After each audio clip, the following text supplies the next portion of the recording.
Briefing the media here, T.S.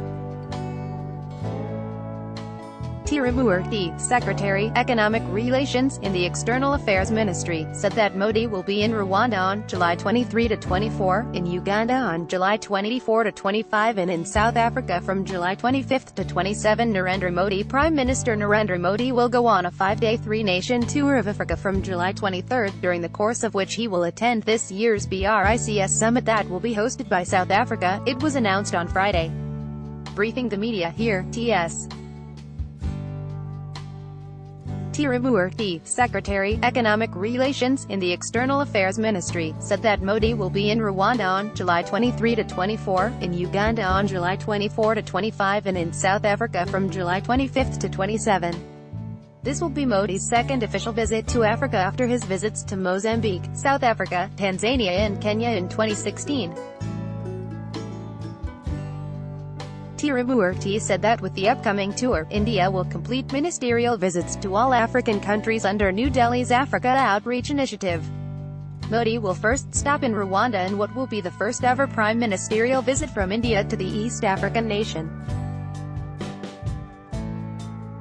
Describing Rwanda as an important gateway to Eastern Africa, Tirumurthy said that India and Rwanda elevated their bilateral ties to the level of a strategic partnership in January last year.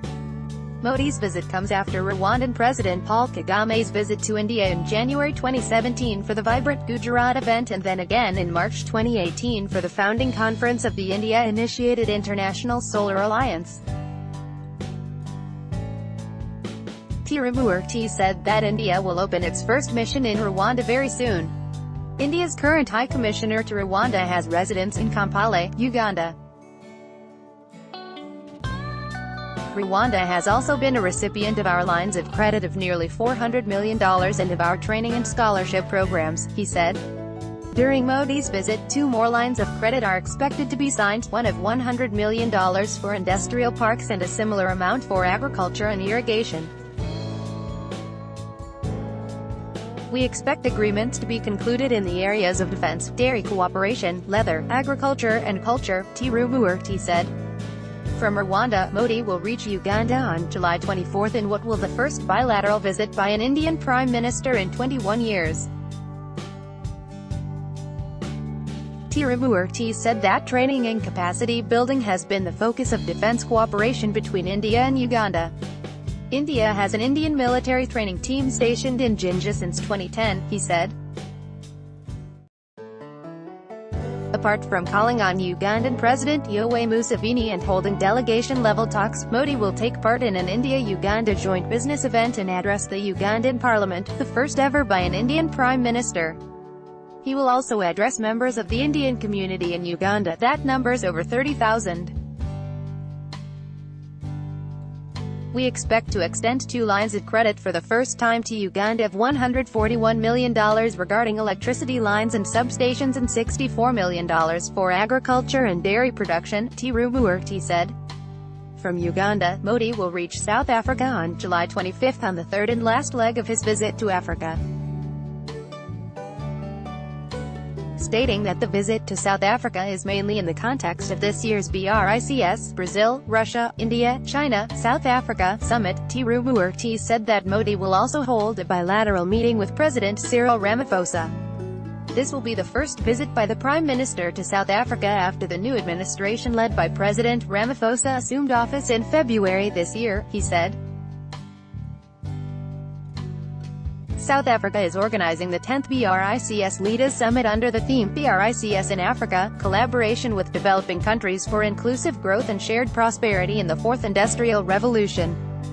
Modi, along with other BRICS leaders, will participate in the restricted session, plenary session, leaders retreat, outreach with leaders from Africa and outreach with leaders from the Global South. In the BRICS Africa outreach, those invited include Rwanda, Uganda, Togo, Zambia, Namibia, Senegal, Gabon, Ethiopia, Angola and the African Union, Chair, Tirumurthy said.